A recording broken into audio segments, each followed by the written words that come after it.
नमस्कार, आप देख रहे हैं न्यूज 18 राजस्थान। आपके साथ मैं हूं अभिषेक। म्हारो राजस्थान में हमारी नजर रहेगी आज की बड़ी हलचलों पर जो दिन भर सुर्खियों में छाई रही। सबसे पहले बात होगी मरुधरा के महासंग्राम की, जहां आज राजस्थान के रण के लिए प्रचार प्रसार का शोर थम गया। आखिरी दिन बीजेपी और कांग्रेस के दिग्गजों ने ताबड़तोड़ रैलियां, जनसभाएं और रोड शो किए और एक दूसरे पर जमकर प्रहार किए। वहीं दूसरी ओर प्रचार प्रसार का शोर थमने के बाद चुनाव आयोग और भी एक्शन में आ गई है। दूर दराज के जिलों में पोलिंग बूथ के लिए मतदान दल रवाना हो गए हैं, जबकि बाकी जिलों में कल रवाना होंगी। और आखिर में दिखाएंगे खाकी के एक अजूबे को, जिसकी लंबाई आगे बाकी सब बौने नजर आ जाएंगे। बहरहाल इन सब पर हमारी नजर रहेगी, लेकिन सबसे पहले बुलेटिन की शुरुआत मरुधरा के संग्राम से एक्सप्रेस अंदाज में। 10 नवंबर से शुरू हुआ प्रचार का शोर आज शाम 5 बजे थम गया। अब 7 तारीख को वोटिंग होगी और जनता प्रत्याशियों के भाग्य का फैसला करेगी। 199 सीटों के लिए 2274 उम्मीदवार मैदान में हैं। 7 दिसंबर को 4 करोड़ 77 लाख से ज्यादा मतदाता उम्मीदवारों के भाग्य का फैसला करेंगे। हालांकि अलवर जिले की रामगढ़ सीट पर चुनाव रद्द हो गया है। प्रचार के आखिरी दिन दिखा सियासी दम। 14 महारथियों ने रण में अपनी ताकत दिखाई। पीएम मोदी समेत बीजेपी और कांग्रेस ने कुल 33 सभाएं और 4 रोड शो किए। प्रधानमंत्री नरेंद्र मोदी ने कांग्रेस पर जमकर हमला बोला। उन्होंने यहां नेशनल हेराल्ड और अगस्ता वेस्टलैंड मामले को लेकर कांग्रेस पर जमकर निशाना साधा। इस दौरान पीएम मोदी ने अगस्ता वेस्टलैंड हेलीकॉप्टर खरीद का भी जिक्र किया। उन्होंने कहा कि हम वीवीआईपी हेलीकॉप्टर खरीद घोटाले मामले के बिचौलिए को भारत लेकर आए हैं। अब पता नहीं वह सोनिया जी और उनकी सरकार को लेकर किस तरह के राज खोलेगा। पीएम मोदी ने कहा कि इस देश में कांग्रेस ने शुरू से ही जहर फैलाने का काम किया है, चाहे बात जातिवाद का जहर फैलाने की हो या फिर ऊंच नीच का या फिर गरीब अमीर के बीच भेद फैलाने का हो। कांग्रेस शुरू से ही यह करती आई है। अगस्ता वेस्टलैंड मुद्दे पर बीजेपी अध्यक्ष अमित शाह ने भी कांग्रेस पर निशाना साधा। उन्होंने कहा कि विपक्ष के पास कोई मुद्दा नहीं है, इसलिए क्रिश्चियन मिशेल के मुद्दे पर बोल रहा है। क्या विपक्ष बिचौलिए को बचाना चाहता है? सीएम राजे ने भी कांग्रेस पर जमकर हमला बोला। राजे ने कहा कि कांग्रेस पर भारी हमारे 5 साल रहे। साथ ही उन्होंने कहा कि भारत माता की जय बोलने में कांग्रेसियों को शर्म आती है। जोधपुर में पूर्व सीएम अशोक गहलोत ने मुख्यमंत्री वसुंधरा राजे पर निशाना साधा। उन्होंने कहा कि प्रदेश में बजरी के अवैध कारोबार को बढ़ावा दिया। इसके अलावा चोरी, डकैती और बलात्कार की घटना में बढ़ोतरी हुई है। पीसीसी चीफ सचिन पायलट ने पीएम मोदी पर निशाना साधा। उन्होंने पीएम से पूछा कि क्यों राजस्थान को विशेष राज्य का दर्जा नहीं दिया। नई विधानसभा के गठन के लिए 7 दिसंबर को होने वाली मतदान प्रक्रिया में शांतिपूर्ण मतदान के लिए पुलिस मुख्यालय ने सभी तैयारियां पूरी कर ली हैं। प्रदेश भर में सभी 51,796 मतदान केंद्रों पर चाक चौबंद सुरक्षा के इंतजाम किए गए हैं। वहीं सभी संवेदनशील और अति संवेदनशील मतदान केंद्रों पर वीडियो रिकॉर्डिंग, वेबकास्टिंग के जरिए निगरानी रखी जाएगी। वहीं प्रत्येक 10 मतदान केंद्रों पर मोबाइल वैन लगाई जाएगी। बाड़मेर के पीजी कॉलेज से निर्वाचन विभाग ने मतदान दल रवाना किया। दल जिले के शिव, पचपदरा और सिवाना विधानसभा क्षेत्र के केंद्रों के लिए सुरक्षा कर्मियों के साथ रवाना हुआ। जैसलमेर जिले में भी विधानसभा चुनाव के लिए अंतिम प्रशिक्षण के बाद मतदान दलों को केंद्रों के लिए रवाना किया गया। वहीं अति संवेदनशील और संवेदनशील केंद्रों पर पुख्ता इंतजाम किए गए हैं। भरतपुर कलेक्टर संदेश नायक ने कहा कि मतदान को लेकर सभी तैयारियां पूरी हो चुकी हैं और कल से पोलिंग पार्टियों को रवाना करने का काम शुरू किया जाएगा। उन्होंने कहा कि पोलिंग पार्टियों की रवानगी 2 शिफ्ट में की जाएगी। वहीं चूरू में मतदाताओं को जागरूक करने के लिए मानव श्रृंखला बनाई गई। करीब 4,500 स्कूली बच्चों ने मानव श्रृंखला बनाई। जयपुर में आर्टिस्ट अपनी कला के जरिए लोगों को मत का प्रयोग करने के लिए जागरूक कर रहे हैं। आर्टिस्ट नीरू छाबड़ा ने 300 चावल के दानों पर कलाकृतियां तैयार की हैं। झुंझुनू में बदमाशों ने चुनाव में लगी पुलिस पार्टी की गाड़ी की ही लूट ली। इसके बाद से पुलिस सख्ते में है।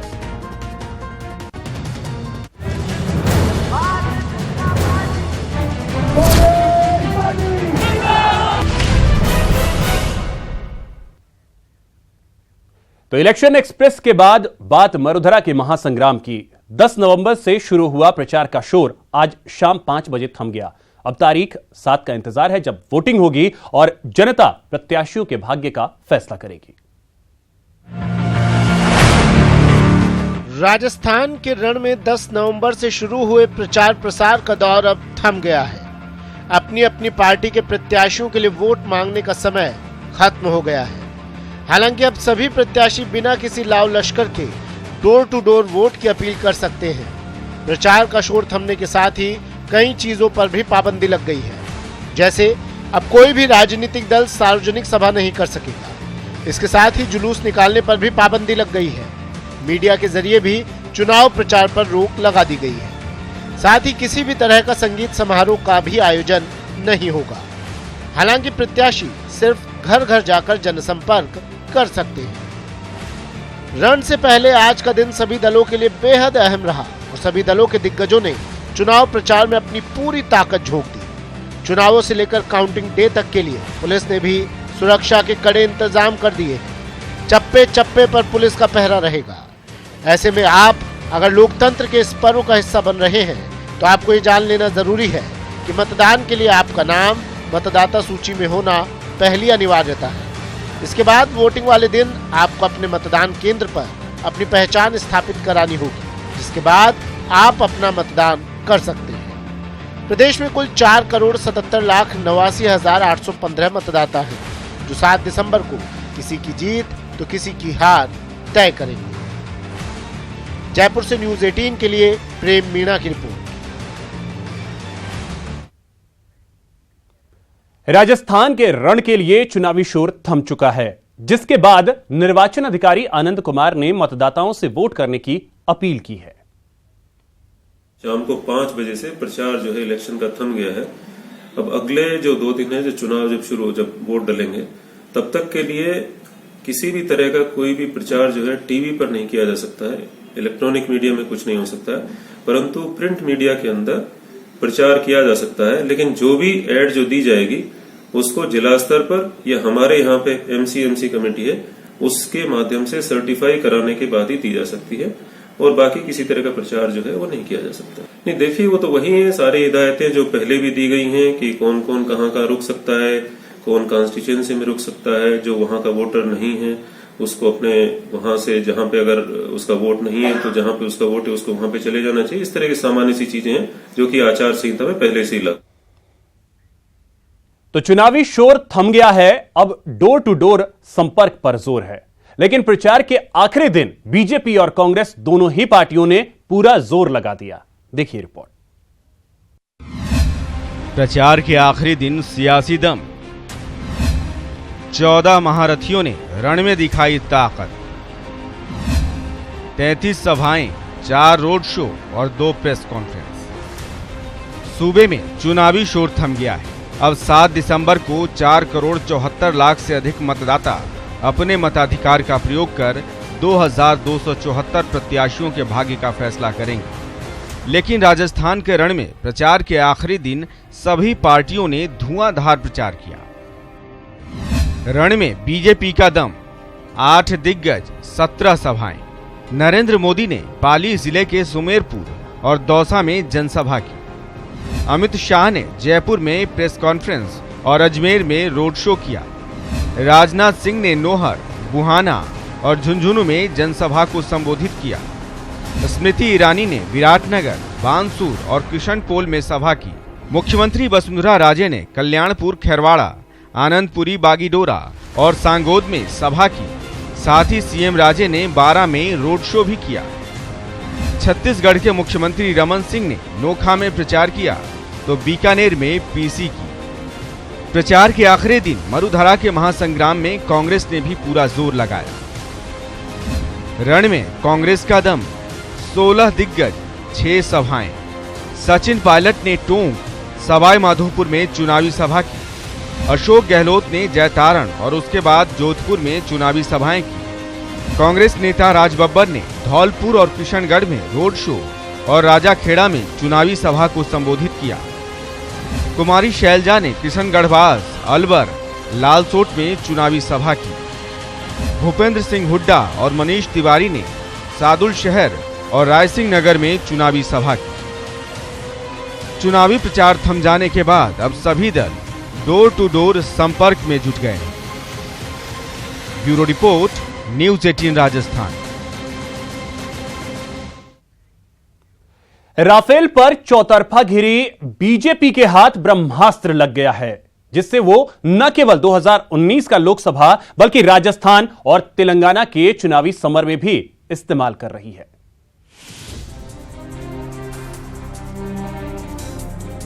भाइयों बहनों, आज आपने अखबारों में पढ़ा होगा, भारत सरकार कल दुबई से उसको उठा करके ले आई है। चुनावी रण में खामोशी जुर्म है, गुनाह का कबूलनामा है। इसलिए राफेल पर रक्षात्मक मुद्रा में रही बीजेपी रण के आखिरी चरण में आक्रामक हो गई है। इसलिए नहीं कि उसके हाथ राफेल में अपनी बेगुनाही का कोई ठोस सबूत लग गया, बल्कि इसलिए कि उसके हाथ राफेल का जवाब अगस्ता लग गया है। इंग्लैंड का नागरिक था, दुबई में रहता था, शस्त्रों का सौदागर था, हेलीकॉप्टर बेचने खरीदने में दलाली का काम करता था, राजनेताओं को सेवा शुश्रूषा दुबई में करने का काम करता था। भाइयों बहनों, आज आपने अखबारों में पढ़ा होगा, भारत सरकार कल दुबई से उसको उठा करके ले आई। ऐसा माना जा रहा है कि क्रिश्चियन मिशेल के आने से कई सारे राज बेनकाब हो सकते हैं। जांच एजेंसियों की पूछताछ में वह उन नेताओं और नौकरशाहों के नाम उगल सकता है जिन्हें 3600 करोड़ रुपए के वीवीआईपी हेलीकॉप्टर सौदे के लिए कथित रूप से रिश्वत दी गई थी। यही वजह है कि मिशेल को भारत लाया जाना मोदी सरकार के लिए किसी संजीवनी से कम नहीं मानी जा रही। कहा जा रहा है कि मोदी सरकार न सिर्फ राजस्थान और तेलंगाना के विधानसभा चुनाव बल्कि 2019 के लोकसभा चुनाव में भी इसे अपना चुनावी हथियार बनाएगी और अगस्ता को कांग्रेस के खिलाफ ब्रह्मास्त्र के रूप में इस्तेमाल करेगी। चिट्ठी तो मालूम होगी, मैडम सोनिया जी की चिट्ठी है। VVIP helicopter.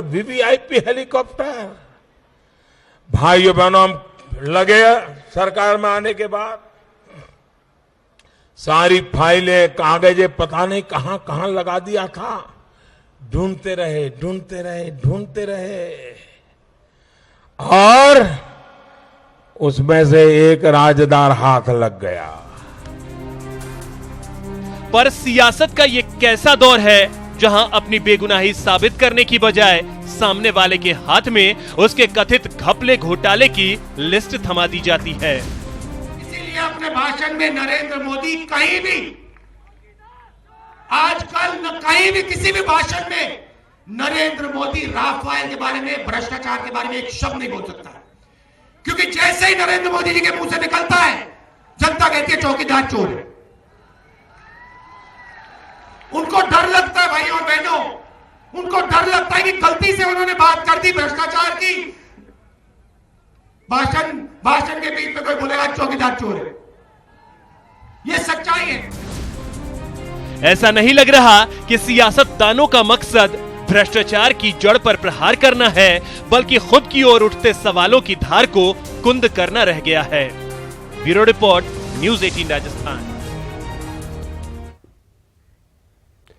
चलिए आपको बताते हैं कि आखिर यह पूरा मामला क्या है और कैसे मिशेल के प्रत्यर्पण के ऑपरेशन को अंजाम दिया गया। बिचौलिए क्रिश्चियन मिशेल के प्रत्यर्पण को मोदी सरकार की अब तक की सबसे बड़ी कूटनीतिक सफलता माना जा रहा है। वहीं कांग्रेस ने इस प्रत्यर्पण को लेकर किनारा कर लिया है। अगस्ता वेस्टलैंड मामले में मिशेल के प्रत्यर्पण और पूछताछ से सौदे का पूरा सच सामने आ सकता है। चलिए आपको बताते हैं कि आखिर ये पूरा मामला क्या है और कैसे मिशेल के प्रत्यर्पण के ऑपरेशन को अंजाम दिया गया। साल 2007 में यूपीए सरकार में 12 वीवीआईपी चॉपर के लिए सौदेबाजी शुरू हुई। 12 अगस्ता वेस्टलैंड हेलीकॉप्टर्स के लिए 3600 करोड़ रुपए की डील थी। 8 फरवरी 2010 को रक्षा मंत्रालय ने अगस्ता वेस्टलैंड इंटरनेशनल लिमिटेड को करीब 55.62 करोड़ यूरो में ठेका दिया। इस डील को डन कराने के लिए मिशेल को करीब 225 करोड़ रुपए दिए गए। हेलीकॉप्टर की ऊंचाई 6000 मीटर से घटाकर 4500 मीटर कराने के लिए रिश्वत देने का आरोप है। सरकारी तंत्र के दुरुपयोग और रिश्वत के आरोपों के बाद 1 जनवरी 2014 को डील रद्द कर दी गई। साल 2016 में इस मामले में वायुसेना के पूर्व चीफ एसपी त्यागी की गिरफ्तारी हुई। 25 नवंबर 2015 को मिशेल के खिलाफ इंटरपोल ने नोटिस जारी किया। फरवरी 2017 को मिशेल को दुबई में गिरफ्तार कर लिया गया। 19 मार्च 2017 को भारत ने मिशेल के प्रत्यार्पण की मांग की। Bureau report, news 18 network. अब हम आपको बताते हैं मरुधरा के संग्राम की वो महत्वपूर्ण सीटों के बारे में जिनके परिणाम पर टिका है राजस्थान के अगले 5 साल का भविष्य।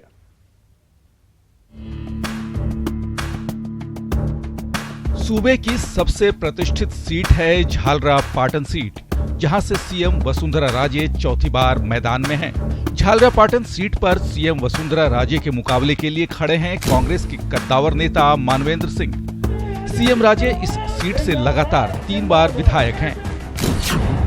2013 में वसुंधरा राजे ने कांग्रेस की पूर्व विधायक मीनाक्षी चंद्रावत को भारी अंतर से पराजित किया था। तो 2008 विधानसभा चुनाव में वसुंधरा राजे ने कांग्रेस के मोहन लाल को 32,000 मतों से शिकस्त दी थी। वहीं 2003 में वसुंधरा राजे ने कांग्रेस की रमा पायलट को 27,000 वोटों के अंतर से हराया था। राज्य सरकार में मंत्री रहे राजेंद्र राठौर चूरू सीट से किस्मत आजमा रहे हैं। वहीं कांग्रेस ने उनके मुकाबले रफीक मंडेलिया को चुनावी मैदान में उतारा है। 2013 में राजेंद्र राठौर ने कांग्रेस के हाजी मकबूल मंडेलिया को इस सीट पर शिकस्त दी थी। 2008 में इस सीट से कांग्रेस के हाजी मकबूल मंडेलिया विधायक बने। तो 2003 में बीजेपी के राजेंद्र राठौर ने इस सीट पर जीत दर्ज की। राज्य सरकार के एक और कद्दावर मंत्री गुलाब चंद कटारिया उदयपुर शहर सीट से मैदान में हैं और उनका सीधा मुकाबला कांग्रेस की गिरिजा व्यास से है। गुलाब चंद कटारिया 2013 के साथ ही 2008 और 2003 में भी यहां से विधायक रहे।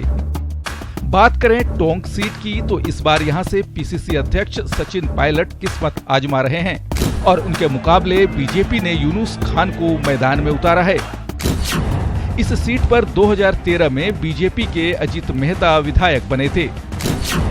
तो 2008 में कांग्रेस की जकिया ने बीजेपी के महावीर प्रसाद जैन को मात दी थी। वहीं कांग्रेस नेता और पूर्व सीएम अशोक गहलोत अपनी परंपरागत सीट सरदारपुरा से इस बार भी किस्मत आजमा रहे हैं और उनके मुकाबले हैं बीजेपी के शंभू सिंह खेतासर। अशोक गहलोत 2013 के साथ ही 2008 और 2003 में भी यहां से विधायक रहे। जयपुर की सिविल लाइन सीट पर कांग्रेस के प्रताप सिंह खाचरियावास का मुकाबला बीजेपी के अरुण चतुर्वेदी से है। 2013 में बीजेपी के अरुण चतुर्वेदी ने प्रताप सिंह खाचरियावास को मात दी थी। तो 2008 में कांग्रेस के प्रताप सिंह खाचरियावास यहां से विधायक बने। बीजेपी के पूर्व नेता और भारत वाहिनी पार्टी के घनश्याम तिवाड़ी सांगानेर सीट से मैदान में हैं। यहां उनका मुकाबला बीजेपी के अशोक लाहोटी और कांग्रेस के पुष्पेंद्र भारद्वाज से है। घनश्याम तिवाड़ी 2013 में बीजेपी की टिकट पर यहां विधायक बने। घनश्याम तिवाड़ी 2008 और 2003 में भी यहां से विधायक रहे। नाथ द्वारा सीट पर कांग्रेस के डॉक्टर सीपी जोशी का बीजेपी के महेश प्रताप सिंह से मुकाबला है। 2013 में बीजेपी के कल्याण सिंह यहां से विधायक बने। तो 2008 में बीजेपी के कल्याण सिंह ने कांग्रेस के सीपी जोशी को 1 वोट से मात दी थी। 2003 में कांग्रेस के सीपी जोशी यहां से विधायक बने। नोखा सीट पर नेता प्रतिपक्ष और कांग्रेस के नेता रामेश्वर डूडी का बीजेपी के बिहारी लाल विश्नोई से मुकाबला है। 2013 में रामेश्वर डूडी ने निर्दलीय कन्हैया लाल झंवर को हराया था। तो 2008 में निर्दलीय कन्हैया लाल झंवर ने रामेश्वर डूडी को मात दी थी। 2003 में बीजेपी के गोविंद राम इस सीट पर विधायक बने। राष्ट्रीय लोकतांत्रिक पार्टी के नेता हनुमान बेनीवाल का मुकाबला खिमसर सीट पर बीजेपी के रामचंद्र उत्ता और कांग्रेस के सवाई सिंह चौधरी से है। हनुमान बेनीवाल ने 2013 में निर्दलीय और 2008 में बीजेपी के टिकट पर यहां से जीत हासिल की थी। Bureau report, news 18 Rajasthan. चलिए अब एक नजर डालते हैं मरुधरा के महासंग्राम में बीजेपी के दिग्गज चेहरों पर। मरुधरा के सियासी समर में बीजेपी के कई दिग्गज चुनावी मैदान में हैं, जिनमें सबसे पहले बात करें वसुंधरा राजे। प्रदेश बीजेपी की सबसे बड़ी हस्ती सीएम वसुंधरा राजे की सियासी सफर की तो एक बार फिर सीएम राजे झालरापाटन से चुनावी मैदान में हैं। वसुंधरा राजे साल 1987 में प्रदेश बीजेपी की उपाध्यक्ष बनी और फिर साल 2003 में राजस्थान की पहली मुख्यमंत्री बनी।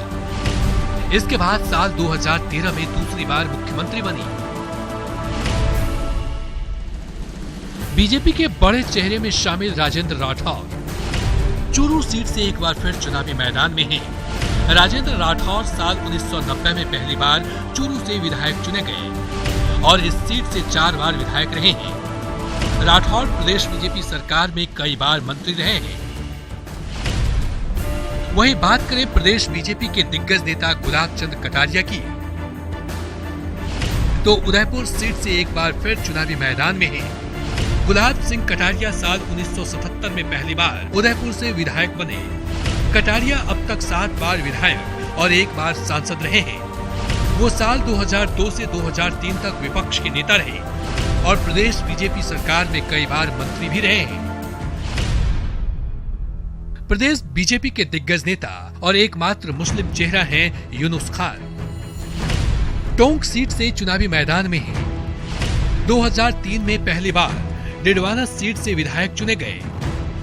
प्रदेश बीजेपी सरकार में मंत्री और प्रदेश बीजेपी के उपाध्यक्ष भी रहे हैं खान। प्रदेश बीजेपी के बड़े चेहरे Arun Chaturvedi Civil Lines seat से चुनावी मैदान में हैं। साल 1998 और 2004 में प्रदेश बीजेपी के महामंत्री रहे। फरवरी 2013 से प्रदेश बीजेपी उपाध्यक्ष और प्रदेश सरकार में कैबिनेट मंत्री हैं। प्रदेश बीजेपी के बड़े चेहरे में शुमार काली चरण सराफ साल 1974 में राजस्थान यूनिवर्सिटी में स्टूडेंट यूनियन के अध्यक्ष चुने गए तो साल 2008 और 2013 में मालवीय नगर सीट से विधायक चुने गए। वो प्रदेश सरकार में मंत्री भी हैं। प्रदेश बीजेपी के दिग्गज नेताओं में किरण माहेश्वरी का नाम भी शामिल है। प्रदेश सरकार में मंत्री हैं और एक बार फिर से राजसमंद सीट से चुनावी मैदान में हैं। साल 2003 में प्रदेश बीजेपी की पहली महिला महासचिव बनी। साल 2008 और 2013 में राजसमंद से विधायक चुनी गई। प्रदेश बीजेपी के बड़े चेहरे में वासुदेव देवनानी का नाम भी शामिल है।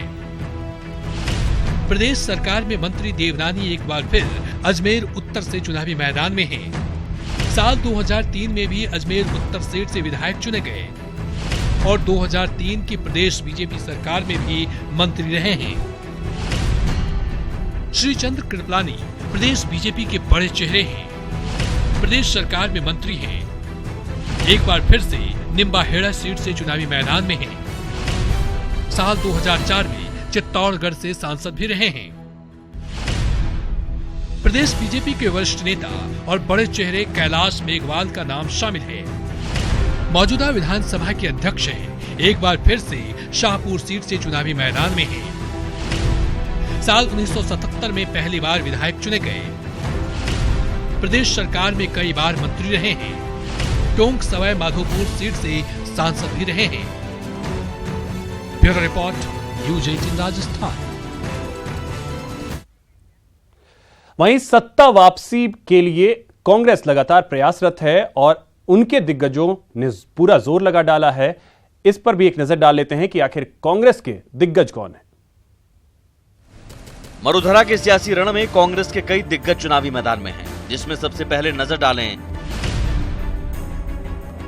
प्रदेश की सियासत के जादूगर और कांग्रेस के सबसे बड़े चेहरे अशोक गहलोत की सियासी सफर पर। तो गहलोत फिर से सरदारपुरा सीट से चुनावी मैदान में है। साल 1980 में पहली बार जोधपुर लोकसभा सीट से सांसद चुने गए और केंद्र सरकार में 3 बार मंत्री रहे, जबकि राजस्थान के 2 बार मुख्यमंत्री और 3 बार प्रदेश कांग्रेस के अध्यक्ष रहे हैं। कांग्रेस के बड़े चेहरे में सचिन पायलट का नाम शामिल है। पायलट एक बार फिर टोंक सीट से चुनाव मैदान में है और साल 2013 से प्रदेश कांग्रेस के अध्यक्ष हैं। साल 2004 में पहली बार दौसा और साल 2009 में अजमेर से सांसद बने। केंद्र की कांग्रेस सरकार में कई बार मंत्री रहे। बीजेपी से कांग्रेस में शामिल हुए मानवेंद्र सिंह का नाम प्रदेश के बड़े नेताओं में शुमार है। इस बार मानवेंद्र झालरापाटन से चुनावी मैदान में है। इससे पहले 2004 में बाड़मेर से सांसद रहे और 2013 में शिव सीट से विधायक चुने गए। मानवेंद्र वरिष्ठ नेता जसवंत सिंह के बेटे हैं। गिरिजा व्यास का नाम प्रदेश कांग्रेस के बड़े नेताओं में शामिल है। इस बार गिरिजा व्यास उदयपुर से चुनावी मैदान में है। साल 1985 में पहली बार गिरिजा व्यास उदयपुर से विधायक चुनी गई और प्रदेश कांग्रेस सरकार में मंत्री रही, जबकि साल 1991 में उदयपुर सीट से पहली बार सांसद चुनी गई और केंद्र की कांग्रेस सरकार में उप मंत्री रही। प्रदेश कांग्रेस के दिग्गज नेताओं में सीपी जोशी का नाम भी शामिल है। एक बार फिर जोशी नाथद्वारा से चुनावी मैदान में है। जोशी 4 बार नाथद्वारा सीट से विधायक चुने गए, जबकि 2009 में भीलवाड़ा से सांसद रहे हैं और केंद्र की कांग्रेस सरकार में मंत्री भी रहे हैं। प्रदेश कांग्रेस के बड़े नेताओं में रामेश्वर डूडी का नाम भी शामिल है। एक बार फिर डूडी नोखा सीट से चुनावी मैदान में है। रामेश्वर डूडी साल 1999 में पहली बार बीकानेर सीट से सांसद बने, जबकि 2013 में नोखा सीट से विधायक और नेता प्रतिपक्ष चुने गए। प्रदेश कांग्रेस के दिग्गज नेताओं में शांतिलाल धारीवाल का नाम भी शामिल है। एक बार फिर धारीवाल कोटा उत्तर सीट से चुनावी मैदान में है। शांतिलाल 3 बार विधायक चुने गए हैं और प्रदेश कांग्रेस सरकार में कई बार मंत्री रहे हैं, जबकि साल 1984 में कोटा सीट से सांसद भी चुने गए हैं। प्रताप सिंह खाचरियावास का नाम भी प्रदेश कांग्रेस के बड़े नेताओं में शुमार है। एक बार फिर खाचरियावास सिविल लाइन सीट से चुनाव मैदान में है। वो प्रदेश कांग्रेस के प्रवक्ता भी हैं। इसके पहले साल 2008 में प्रताप सिंह सिविल लाइन से विधायक चुने गए हैं। Bureau report, news 18 Rajasthan.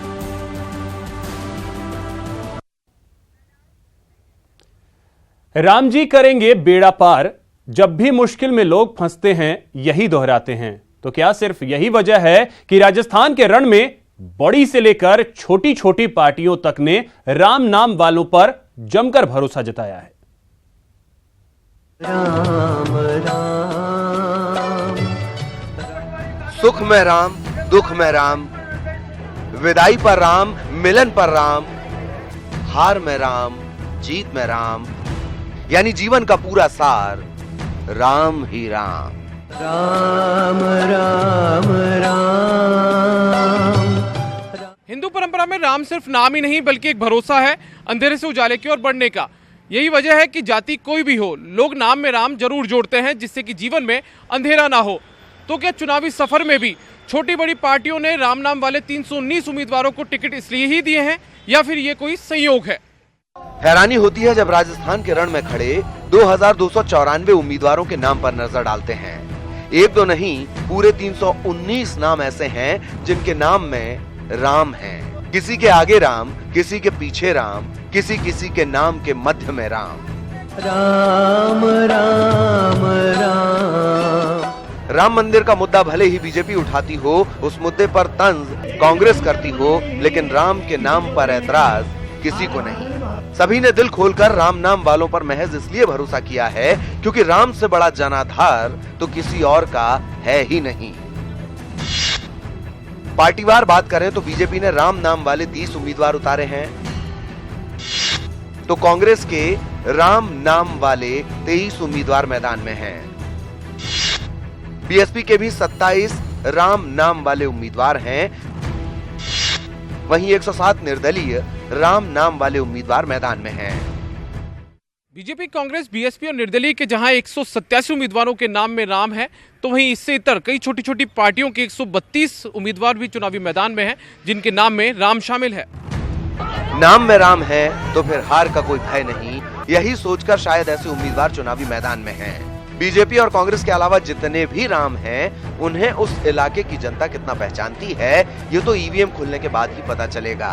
फिलहाल राम राम की जंग जबरदस्त है। कहते हैं कि नाम में क्या रखा है, लेकिन राजस्थान के रण में राम नाम वालों को देखकर लगता है कि सब कुछ नाम में ही रखा है। अब देखना यह है कि इन 319 राम नाम वालों में कितने राम नाम वाले विधानसभा के अंदर पहुंच पाते हैं। कैमरा पर्सन देवेंद्र सैनी के साथ दीपक व्यास, न्यूज़ 18 जयपुर। झुंझुनू में केंद्रीय इस्पात मंत्री वीरेंद्र चौधरी ने हनुमान जी की जाति के संदर्भ में की गई यूपी के मुख्यमंत्री योगी आदित्यनाथ की टिप्पणी का समर्थन किया।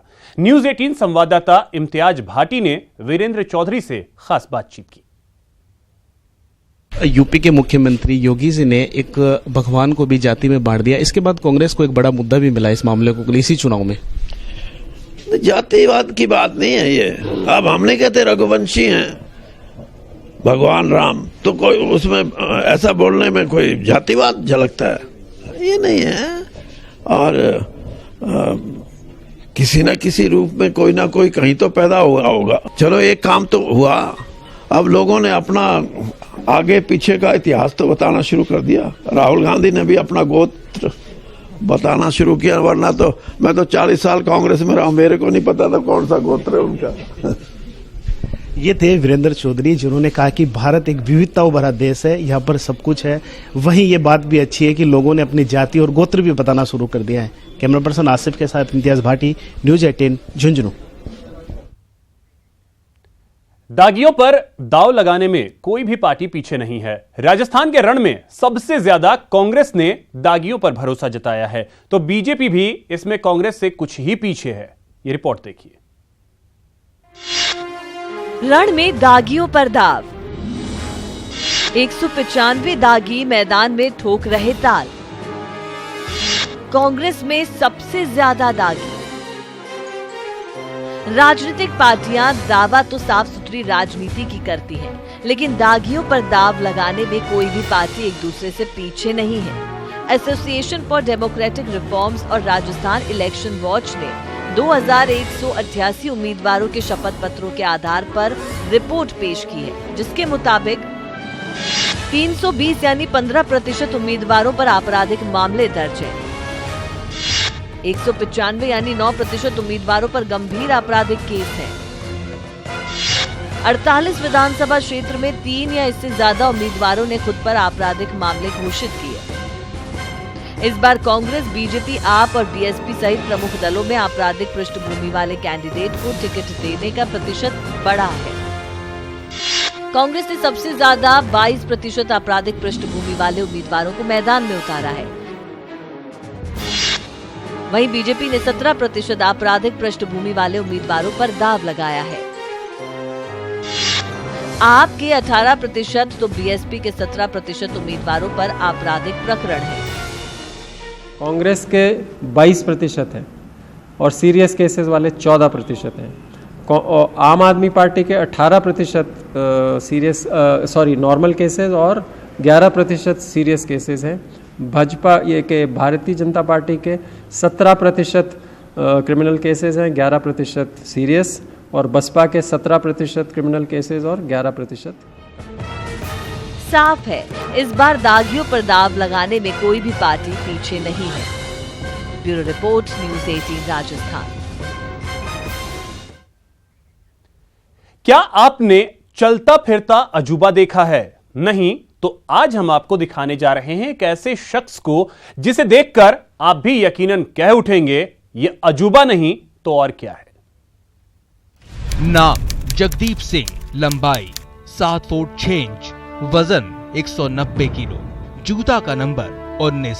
कहते हैं नाम में क्या रखा है, लेकिन इन्हें देखकर तो हर कोई कहेगा साहब नाम ही असली पहचान है, क्योंकि जगदीप सिंह किसी चलते फिरते अजूबे से कम नहीं। और जब पिंक सिटी में ये अजूबा पहुंचा तो क्या हुआ? जी हाँ, ठीक समझे, इनके सामने क्या बच्चे क्या बड़े, सब के सब इस अजूबे के सामने बौने नजर आए। हर कोई जगदीप के साथ सेल्फी और फोटो लेता नजर आया। इस बाहुबली को देख सब सकते में आ गए। कईयों की तो आंखें ही फटी की फटी रह गईं। जिसने भी इस शख्स को देखा टकटकी लगाए बस देखते ही रह गया।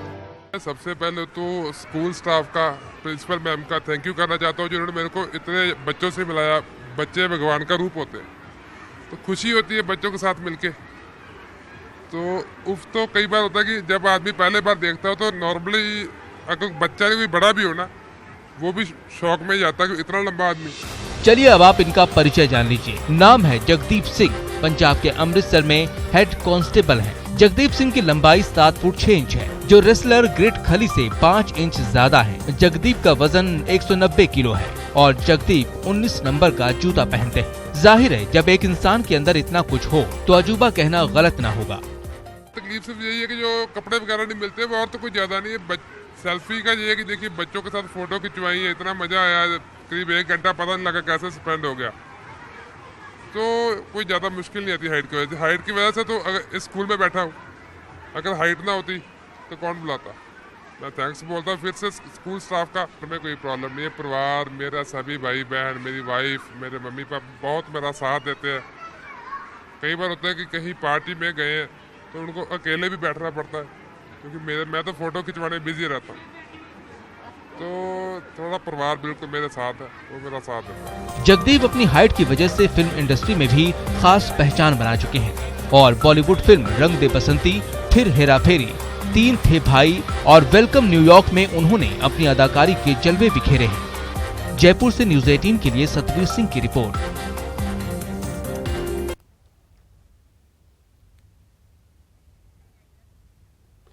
प्रदेश की ब्यूरोक्रेसी का कुनबा और बढ़ा है। प्रदेश को 10 नए आईएएस ऑफिसर मिल गए हैं। ब्यूरोक्रेसी से जूझ रहे राजस्थान को अब 10 नए आईएएस ऑफिसर मिले हैं। नए अफसर मिलने से सरकारी योजनाओं के क्रियान्वयन में तेजी आएगी, आमजन को फायदा मिलेगा। आमतौर पर अफसरों की कमी के चलते सरकारी योजनाएं लागू समय पर नहीं हो पाती हैं, जिसके चलते आम आदमी सरकारी योजनाओं से मिलने वाले लाभ से वंचित रह जाता है। राजस्थान में आईएएस अधिकारियों का कुल कैडर 315 का है। इनमें से इन 10 नव चयनित अधिकारियों को मिलने से अब 257 पद भरे होंगे।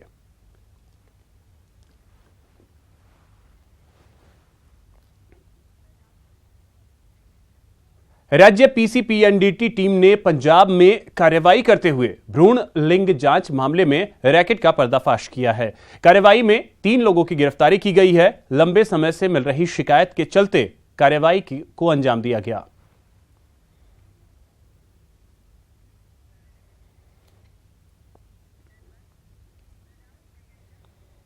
डूंगरपुर में एक गारमेंट की दुकान से 22 लाख की लूट का मामला सामने आया है। करीब 20 से 22 युवाओं ने मिलकर दुकान के मालिक को डरा धमकाकर इस वारदात को अंजाम दिया है। पूरा मामला सीसीटीवी कैमरे में कैद हो गया है। फिलहाल पुलिस मामले की जांच कर रही है। रात को कल 9 बजे कम से कम 20-22 लोग यहां पर आए। उनकी बात उन्होंने हमारी अक्षय जी सिंगानिया करके कोई थे कलेक्शन हेड, उनसे बात करवाई। उन्होंने बोला कि आपके 1310 पीस हैं, आप भर के हमारे को प्रोवाइड करा दो, हम आपका सेटलमेंट करवा देंगे। इसके बाद हमने 1310 पीस पूरे भर के 1410 पीस पूरे भर के माल सुपुर्द कर दिया। इसके बाद वो हाथापाई पे आ गए और इसके बाद लूटपाट मचाना चालू कर दिया। सुनील अरोड़ा के मुख्य चुनाव आयुक्त बनने से माउंट आबू के लोगों में खुशी की लहर है। दरअसल माउंट आबू से उनका खास जुड़ाव रहा है। सुनील अरोड़ा की सबसे पहले पोस्टिंग आईएएस के रूप में यानी एसडीएम के तौर पर माउंट आबू में 1982 में हुई थी। सूचना और प्रसारण मंत्रालय के सचिव रह चुके सुनील अरोड़ा राजस्थान कैडर के 1980 बैच के भारतीय प्रशासनिक सेवा के सेवानिवृत्त अधिकारी हैं। अरोड़ा साहब यहाँ पे 82 से 84 तक विराजमान थे एज एसडीएम एंड उनका जो कैरियर था बहुत ही सराहनीय है और सब बच्चा उनको बड़े प्रेम से नाम लेके पुकारता है। जब भी उनके नाम की कोई व्याख्या होती है तो सब लोग उनको बहुत प्यार से नज़र देखते हैं। सबसे बड़ी उनकी टैलेंटेड जो थी, इनको एक मेमोरी बड़ी शार्प थी, just like a computerise person. और सब लोगों को इतने गरीब आदमियों के पक्ष में इतना मदद करते थे जो हर इंसान अभी भी जब भी कभी माउंट आबू में बात चलती है तो हर इंसान हर वर्ग के लोग उनको बहुत प्रेम से याद करते हैं। अनुभव तो ये कहता है कि इसी के साथ इस बुलेटिन में फिलहाल इतना ही। नमस्कार।